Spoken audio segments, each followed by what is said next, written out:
Hello friends, welcome to 70mm cinema. మీరు mind bending psychological థ్రిల్లర్ని చూడడం ఇష్టపడతారా? క్లైమాక్స్ వచ్చే వరకు అసలు ఏం జరుగుతుందో అర్థం కాని సినిమాల కోసం వెతుకుతున్నారా? అయితే మీరు ఖచ్చితంగా చూడాల్సిన సినిమా షట్టర్ ఐలాండ్.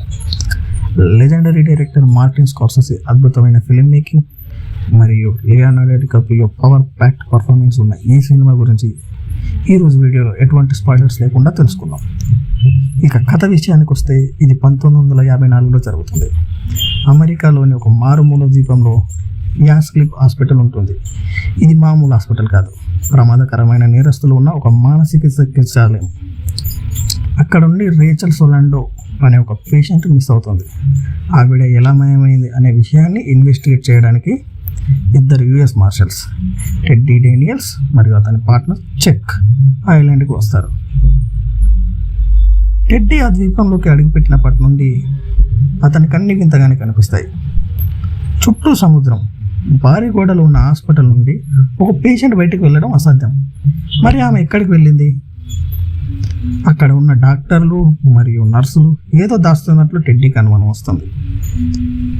ఇన్వెస్టిగేషన్ చేస్తున్న కొద్దీ టెడ్డీకి తన గతాన్ని తలపించే భయంకరమైన కళలు, తలనొప్పి మొదలవుతాయి. అసలు టెడ్డీ ఆ ఐలాండ్కి వచ్చింది కేవలం ఇన్వెస్టిగేషన్ కోసమేనా, లేక తన గతాన్ని వెతుక్కుంటూ వచ్చాడా? అసలు మనం ఈ సినిమా ఎందుకు చూడాలి? ఈ సినిమా మిమ్మల్ని ఒక పజిల్ లాగా వెంటాడుతుంది. ఆ అట్మాస్ఫియర్, ఆ ఐలాండ్లోని వాతావరణం మీకు ఒక రకమైన భయంకరమైన ఉత్కంఠను కలిగిస్తుంది. ఇక యాక్టింగ్ విషయానికి వస్తే డికాప్రియో తన నటనతో మిమ్మల్ని టెడ్డీ పాత్రలో లీనమయ్యేలా చేస్తాడు.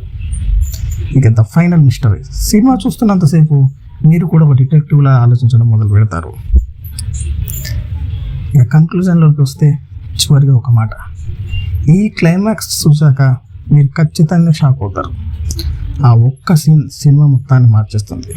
ఒకవేళ మీరు ఈ సినిమా ఇంకా చూడకపోతే వెంటనే చూసేసేయండి. చూసిన వాళ్ళు ఉంటే మీ అభిప్రాయాన్ని కామెంట్స్లో చెప్పండి, కానీ ఇతరుల కోసం స్పాయిలర్స్ ఇవ్వకండి. ఈ వీడియో నచ్చితే లైక్ చేయండి మరియు మరిన్ని మూవీ రికమెండేషన్స్ కోసం మన ఛానల్ని సబ్స్క్రైబ్ చేసుకోండి. Thank you.